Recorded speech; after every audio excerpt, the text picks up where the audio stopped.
नमस्कार मित्रांनो, दिव्य संस्कृती या चॅनलवरती आपणा सर्वांचे स्वागत आहे. मित्रांनो, आज आपण श्रवण करणार आहोत श्री दुर्गा सप्तशती अध्याय पहिला.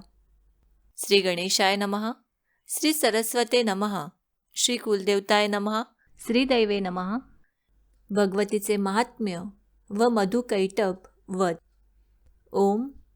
या प्रथम चरित्राचा ब्रह्मदेव हा ऋषी आहे. महाकाली ही देवता आहे. गायत्री हा छंद आहे. नंदा ही शक्ती आहे. रक्तदंतिका हे बीज आहे. अग्नी हे तत्व आहे आणि ऋग्वेद हे स्वरूप आहे. श्री महाकालीची कृपा व्हावी म्हणून तिच्या प्रीत्यर्थ प्रथम चरित्राचा जप किंवा पाठ करताना याचा विनियोग करावा. हातामध्ये खडग, चक्र, गदा, चाप, बाण, परीघ, शूल, भुशुंडी, मस्तक आणि शंख ही आयुधे धारण करणारी, 3 नेत्र असलेली, सर्वांगावर दिव्य अलंकार धारण करणारी, नीलमण्यासारखी अंगकांती असणारी, 10 मुखे व 10 पाय असलेली आणि भगवान विष्णू निद्रेत असताना मधु आणि कैटभ या दैत्यांना मारण्यासाठी ब्रह्मदेवाने जिची स्तुती केली होती, त्या महाकाली देवीची मी ध्यानरूपाने सेवा करतो. चंडिका देवीला नमस्कार असो. मार्कंडेय म्हणाले, सूर्यपुत्र सावर्णी, ज्याला 8वे मनु म्हटले जाते, त्याच्या उत्पत्तीची कथा मी विस्ताराने सांगतो. सूर्याचा तो महाभाग्यवान पुत्र भगवती महामायेच्या कृपेने मन्वंतराचा स्वामी कसा झाला तो प्रसंग निवेदन करतो. ऐक. प्राचीन काळची गोष्ट आहे. स्वारोचिष मन्वंतरात चैत्र वंशात जन्मास आलेला सुरथ नामक राजा साऱ्या पृथ्वीतलावर राज्य करीत होता. तो स्वतःच्या पुत्राप्रमाणे आपल्या प्रजेचे पालन करीत असताना कोला विध्वंसी नावाचे क्षत्रिय राजे त्याचे शत्रू झाले. राजा सुरताचे सैन्य अतिशय प्रबळ होते. राजाचे त्यांच्याशी युद्ध झाले, पण कोला विध्वंसी राजांचे सैन्यबळ कमी असूनही त्यांच्याकडून सुरताचा पराभव झाला. तेव्हा तो युद्धभूमीवरून आपल्या नगरात परत आला आणि केवळ स्वतःच्या प्रांताचा राजा होऊन राहिला. पण तेथेही प्रबळ शत्रूंनी त्याच्यावर आक्रमण केले. मग त्या दुर्बळ झालेल्या राजाच्या राजधानीतही त्याच्या दुष्ट, दुरात्मा, बलवान अमात्यांनी त्याच्या सैन्याचे आणि खजिन्याचे अपहरण करून ते आपल्या ताब्यात घेतले. तेव्हा प्रभुत्व नष्ट झालेला तो राजा शिकारीचे निमित्त करून घोड्यावर बसून एकटाच घोर अरण्यात गेला. त्याने मेधा नामक श्रेष्ठ मुनींचा आश्रम पाहिला. शिष्यांमुळे तो आश्रम शोभून दिसत होता. तेथे हिंस्र श्वापदेही शांतपणे राहत होती. ते सर्व पाहून राजाला मोठे समाधान वाटले. तो आश्रमात प्रवेशला. मुनींनी त्याचा यथोचित आदर सत्कार केला. त्याचे क्षेमकुशल विचारले. मग राजाने काही काळ तेथेच वास्तव्य केले. एके दिवशी ममतेने चित्त व्याकुळ झालेला तो राजा स्वतःशीच विचार करू लागला. पूर्वी माझ्या पूर्वजांनी ज्या नगराचे पालन केले होते, त्या नगरात आत्ता मी नाही. माझ्या दुराचारी सेवकांकडून त्याचे रक्षण पालन नीट होत असेल की नाही? सदा मदोन्मत्त असणारा माझा मुख्य शूर हत्ती शत्रूच्या अधीन होऊन न जाणे काय भोग भोगत असेल. जे लोक माझी कृपा, धन व भोजन मिळाल्यामुळे नेहमी माझ्या मागे मागे असत, ते आता खरोखरच दुसऱ्या राजांच्या मागे लागले असतील. त्या अपव्ययी उधळ्या लोकांकडून पैशांचा वाटेल तसा खर्च होत असेल. म्हणजेच मी अत्यंत परिश्रमपूर्वक जमा केलेला खजिना आत्तापर्यंत रिता झालेला असेल. अशा अनेक प्रकारच्या गोष्टींवर सातत्याने चिंता करीत सुरथराजा त्या विप्र आश्रमात राहून कालक्रमणा करू लागला.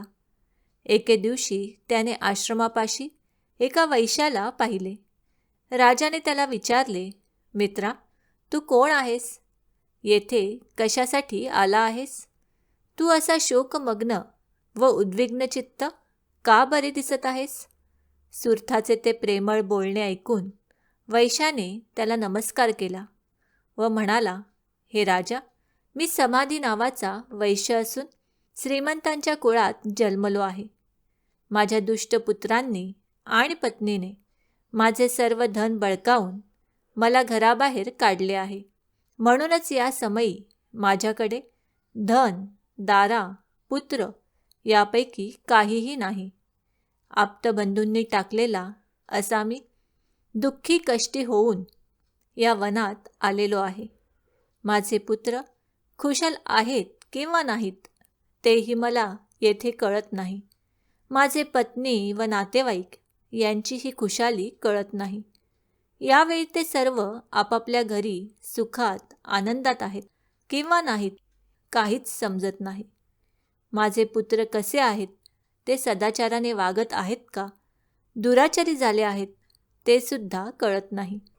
वैश्याचे ते बोलणे ऐकून राजाला मोठे नवल वाटले.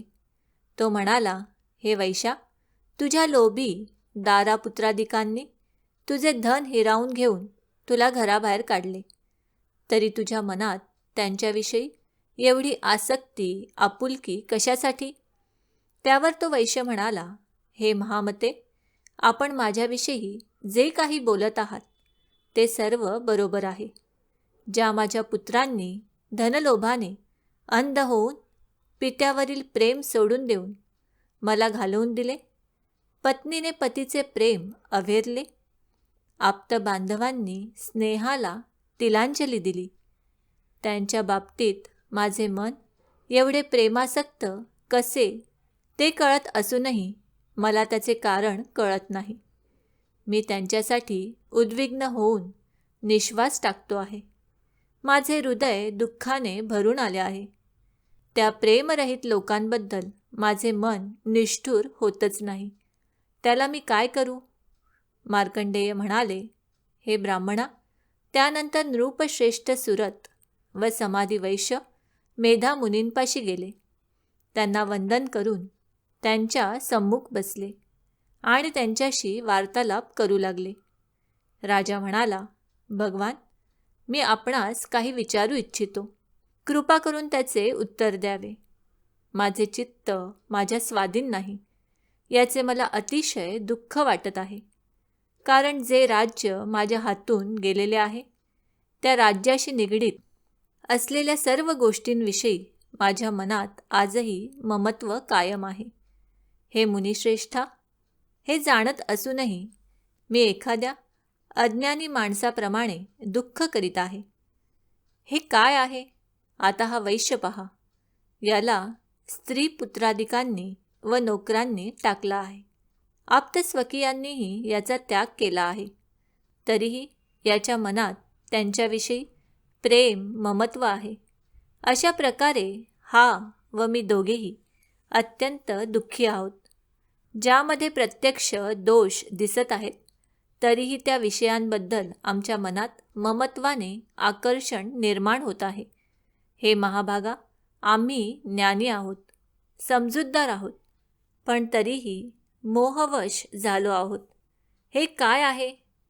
एखाद्या विवेकशून्य मनुष्याप्रमाणे माझा व याचा हा मूर्खपणाच आहे. तेव्हा ऋषी म्हणाले, हे महाभागा, सर्व जीवांना इंद्रियांकडून विषयांचे ज्ञान होतच असते. त्या प्रत्येकाचे विषय व त्यांच्या जातीही वेगवेगळ्या असतात. काही प्राणी दिवसा अंध असतात, तर काही प्राणी रात्री पाहू शकत नाहीत. काही जीव असे आहेत की ते दिवसा व रात्री सारखेच डोळस किंवा अंध असतात. माणसे ज्ञानी, हुशार, समजूतदार आहेत हे खरे, पण केवळ तीच बुद्धिमान आहेत असे मात्र नाही. कारण पशुपक्षी, मृगादी सर्वच प्राणी ज्ञानी असतात. मनुष्यांना जसे ज्ञान असते तसे त्या पशुपक्ष्यांनाही असते. आता ज्ञान असलेल्या या पक्ष्यांकडे पहा. ते स्वतः भुकेने व्याकुळ झालेले असूनही आपल्या पिल्लांच्या चोचीत किती आनंदाने धान्याचे दाणे घालत आहेत. त्यांना आपल्या पिल्लांकडून कसलीही अपेक्षा नाही. पण हे मानवश्रेष्ठा माणसे मात्र आपल्या मुलांच्या बाबतीत अभिलाषा बाळगून असतात. लोभवश होऊन आपण केलेल्या उपकारांची मुलांकडून परतफेड होईल अशा प्रकारची आशा धरणारी माणसे तू पाहत नाहीस काय? ती ज्ञानी आहेत, तरीही मोहममतेच्या गर्तेत पडलेली आहेत. हे नृपश्रेष्ठा, यात आश्चर्य वाटण्यासारखे काहीही नाही. संसाराचे सातत्य टिकविण्यास कारण होणाऱ्या भगवती महामायेच्या प्रभावानेच असे होते. सर्व जगाचे अधिपती असलेल्या भगवान विष्णूंनाही तिच्यामुळे योगनिद्रा आली होती. ती श्रीहरी विष्णूंचीच महामाया आहे. तिच्यामुळेच हे सर्व जग मोहित होते. ती देवी भगवती ज्ञानी माणसाचे चित्तही बलपूर्वक खेचून मोहात टाकते. ती संपूर्ण विश्वाची निर्मिती करते. प्रसन्न झाली तर मनुष्यांना मोक्षप्राप्तीचे वरदान देते. ती मुक्ती देणारी सनातन परमविद्या आहे. सर्व ईश्वरांची अधीश्वरी अशी ती महामाया संसाराचे बंधन निर्माण करणारीही आहे. ते ऐकून राजा म्हणाला, हे भगवान, आपण जिला महामाया म्हणता ती देवी कोण आहे? हे विप्रवर्या, ती का उत्पन्न झाली? ती कोणते कार्य करते? हे ब्रह्मवेत्त्यातील श्रेष्ठा, तिचा प्रभाव, तिचे स्वरूप आणि तिची उत्पत्ती ज्या प्रकारे झाली त्याविषयी मी सर्व काही तुमच्याकडून ऐकू इच्छितो, तरी त्याबद्दल सांगण्याची कृपा करावी. ऋषी म्हणाले, हे राजा, वास्तविक ती देवी नित्य स्वरूपाच आहे. हे सर्व जग तिचेच रूप आहे आणि तिनेच हे चराचर अंतर्बाह्य व्यापून टाकले आहे. परंतु तिचे प्राकट्य अनेक प्रकारे होते. ते कसे? माझ्याकडून ऐक. ती देवी जेव्हा देवांचे कार्य सिद्ध होण्याकरिता आविर्भूत होते तेव्हा ती नित्य असूनही उत्पन्न झाली असे लोकांत म्हटले जाते. जेव्हा सर्व जग एकार्णवात अथांग पाण्यात विलीन झालेले होते त्या कल्पांताच्या वेळी भगवान विष्णू शेषनागाची शय्या करून योगनिद्रा घेत होते. तेव्हा मधु व कैटभ या नावांनी प्रख्यात असलेले दोन भयंकर असुर त्यांच्या कानातील मळापासून उत्पन्न झाले. ते दोघे ब्रह्मदेवाचा वध करण्यास उद्युक्त झाले. प्रजापती ब्रह्माजी भगवान विष्णूंच्या नाभिकमळात स्थित होते. त्या दोघा उग्र असुरांना पाहून आणि जनार्दन विष्णूही गाढ निद्रेत आहेत असे पाहून त्यांना मोठे संकट पडले. त्यांनी आपले चित्त एकाग्र करून भगवान विष्णूंना जागे करण्यासाठी त्यांच्या नेत्रात वास करणारी, सर्व विश्वाची स्वामिनी, जगाला धारण करणारी, त्याचे पालन व संहार करणारी आणि जी तेजस्वरूप भगवान विष्णूंची अनुपम शक्ती आहे त्या निद्रा देवीची स्तुती आरंभिली. ब्रह्मदेव म्हणाले, हे देवी, तू स्वाहा देवतांचे पालन करणारी आहेस. तू स्वदा पितरांचे पोषण करणारी आहेस आणि तूच वषटकार आहेस. स्वर हेही तुझेच निजरूप आहे. तू अक्षर आहेस, नित्य आहेस, जीवनदायी अमृत आहेस. प्रणवामध्ये, ओंकारामध्ये अ, उ, म या 3 मात्रांच्या रूपात तुझेच वास्तव्य आहे. तसेच त्या प्रणवामध्ये 3 मात्रांच्या व्यतिरिक्त जिचा विशेष तत्वाने उच्चार केला जात नाही ती अर्धमात्राही तूच आहेस. हे देवी, तू संध्या आहेस, सावित्री आहेस आणि परमश्रेष्ठ जननी आहेस. तू या विश्वाला धारण करतेस, याची उत्पत्ती करतेस. हे देवी, तू विश्वाचे पालन करतेस आणि कल्पांती तूच याचा संहार करतेस.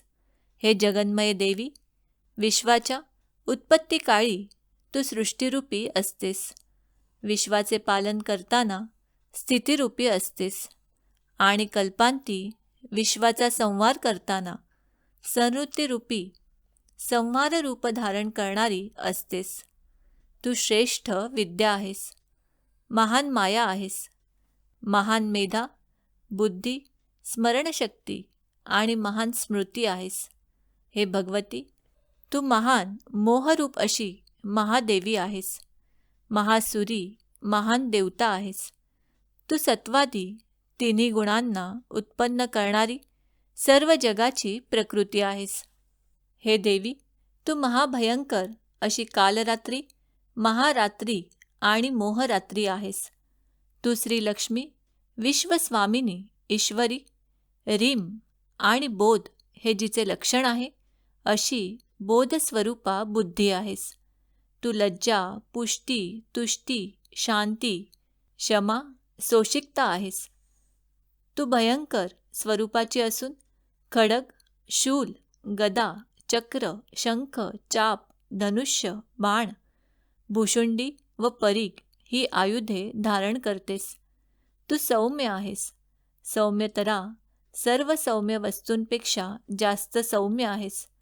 तू सर्वाधिक सुंदर आहेस. हे अखिलात्मिके देवी, पर आणि अपर, पलीकडचे आणि अलीकडचे दृश्य अदृश्य या सर्वांमध्ये तूच सर्वश्रेष्ठ परमेश्वरी आहेस. या जगात कोठेही ज्या काही लहान मोठ्या सत असत रूप वस्तू आहेत त्या सर्वांची जी शक्ती आहे ती तूच आहेस. तेव्हा तुझी स्तुती करणे कसे शक्य आहे? हे देवी, जो जगाचा सर्जन करता, पालन करता व संहार करता आहे, तो भगवान विष्णूही तुझ्यामुळे योगनिद्रावश झाला, म्हणून तुझी स्तुती करण्यास कोण समर्थ आहे? ज्या अर्थी मला, भगवान विष्णूला व भगवान ईशानाला म्हणजेच शंकराला तू शरीर धारण करावयास लावलेस, त्या अर्थी तुझी स्तुती करण्याची शक्ती कोणामध्ये आहे? हे देवी, तू स्वतःच्या या उदार प्रभावांनीच प्रशंसित आहेस. म्हणून तू सर्व शक्तिनिशी या मधुकैटभ नामक दोन्ही दुर्धर असुरांना मोहित कर आणि जगाचा स्वामी असलेल्या भगवान विष्णूला त्वरित जागे करून त्याला या दोन महान असुरांना मारण्याची बुद्धी प्रेरणा दे. ऋषी म्हणाले, हे राजा, याप्रमाणे ब्रह्मदेवाने तमोगुणाची अधिष्ठात्री असलेल्या योगनिद्रा देवीची स्तुती केली. तेव्हा मधु आणि कैटभ या राक्षसांना मारण्याच्या उद्देशाने विष्णूंना जागृत करण्यासाठी ती देवी भगवानांच्या नेत्र, मुख, नाक, बाहू, हृदय व छाती यातून निघून अव्यक्त जन्मा ब्रह्मदेवासमोर प्रकट झाली. त्यावेळी योगनिद्रेतून मुक्त होताच जगत्स्वामी जनार्दनास जाग आली. ते एकार्णवातील शेषशयेवरून उठले. त्यांनी दुष्ट, अत्यंत बलशाली व पराक्रमी अशा मधुकैटभ दैत्यांना पाहिले. त्यावेळी क्रोधाने डोळे लाल झालेले ते दोघे दैत्य ब्रह्मदेवाला खाण्यासाठी उद्युक्त झाले होते. भगवान श्रीहरींनी त्यांच्याशी युद्ध केले. बलाने अत्यंत उन्मत्त झालेल्या आणि त्यातच महामायेने मोहित केलेल्या त्या दैत्यांनी विष्णूंशी 5000 वर्षे बाहुयुद्ध केले. शेवटी ते दोघे केशवाला म्हणाले, आम्ही तुझ्या पराक्रमाने संतुष्ट झालो आहोत. तू आमच्याकडून वर मागून घे. तेव्हा भगवान म्हणाले, जर तुम्ही माझ्यावर संतुष्ट असाल तर तुमच्या दोघांचाही वध माझ्याकडून व्हावा, हाच वर मी मागतो. ऋषी म्हणाले, हे राजा, अशा प्रकारे विष्णूंकडून फसलेल्या त्या दोघा दैत्यांनी सर्व जगच जलमय झालेले आहे असे पाहिले. त्यांनीही युक्ती केली. ते म्हणाले, हे कमललोचना, जेथे पृथ्वी जलमय झालेली नसेल अशा कोरड्या ठिकाणी तू आमचा वध कर.